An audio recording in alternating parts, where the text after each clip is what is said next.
warahmatullahi wabarakatuh. Perkenalkan, saya Cynthia Agustin dari tingkat 1A Prodi D3 Teknologi Laboratorium Medis, jurusan Analis Kesehatan Poltekkes Kemenkes Bengkulu.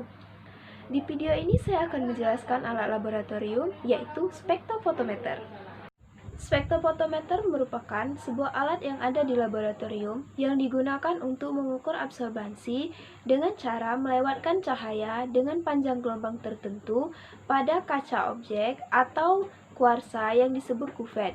Sebagian dari cahaya akan diserap dan sebagian akan dilewatkan. Prinsip kerja spektrofotometer. Spektrofotometer ini menggunakan hukum Lambert, di mana dalam hukum ini, jika cahaya monokromatik melewati satu media, maka sebagian dari cahaya akan diserap, dan sebagian akan dipantulkan, dan sebagian lainnya akan dipancarkan. Bagaimana sih cara penggunaan spektrofotometer ini? Nah, di sini saya akan menjelaskan penggunaan spektrofotometer dalam melakukan pemeriksaan glukosa darah.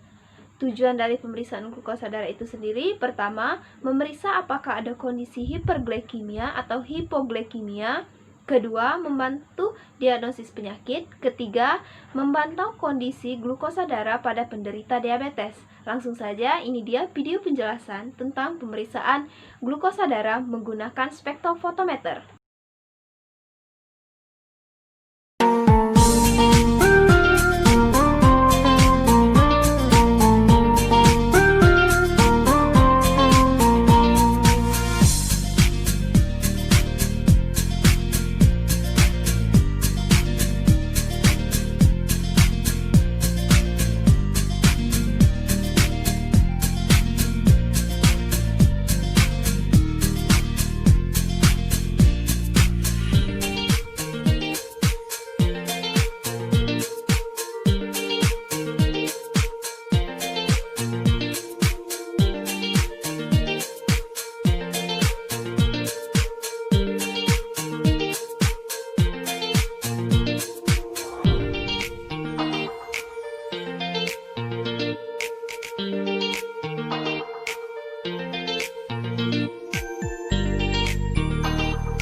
Nah, dari video penjelasan tadi dapat kita simpulkan bahwa spektrofotometer ini hanya bisa membaca absorbansi, dan untuk hasil dari pemeriksaan dicari secara manual dengan menggunakan rumus yang telah disediakan.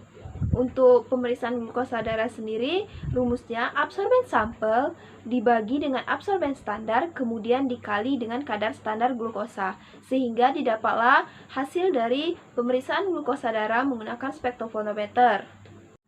Tentu saja, dalam menggunakan alat yang ada di laboratorium, kita pasti memiliki kekurangan dan kelebihan dari alat tersebut.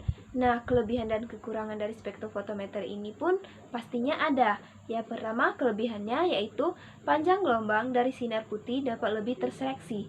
Kedua, caranya sederhana. Ketiga, dapat menganalisa larutan dengan konsentrasi yang sangat kecil.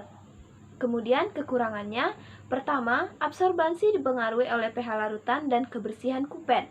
Kedua, hanya dapat dipakai pada daerah ultraviolet yang panjang gelombang besar dari 185 nanometer.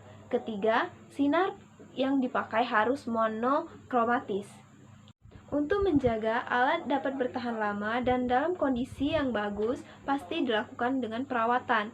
Untuk perawatan spektrofotometer ini sendiri, pertama, sebelum kita menggunakan spektrofotometer, biarkan mesin warming up selama 15-20 menit. Kedua, spektrofotometer tidak boleh terpapar sinar matahari secara langsung. Ketiga, simpan spektrofotometer dalam ruangan yang suhunya stabil. Keempat, pastikan kompartemen sampel dalam keadaan bebas dari bekas sampel. Kelima, saat memasukkan kuvet, pastikan kuvet dalam keadaan kering. Keenam, lakukan kalibrasi panjang gelombang dan absorben secara teratur. Sekian dari saya penjelasan tentang alat laboratorium, yaitu spektrofotometer dan cara penggunaan spektrofotometer dalam melakukan pemeriksaan glukosa darah. Mohon maaf apabila ada kesalahan dan kekurangan. Terima kasih, saya akhiri. Wabillahi taufiq walhidayah. Wassalamualaikum warahmatullahi wabarakatuh.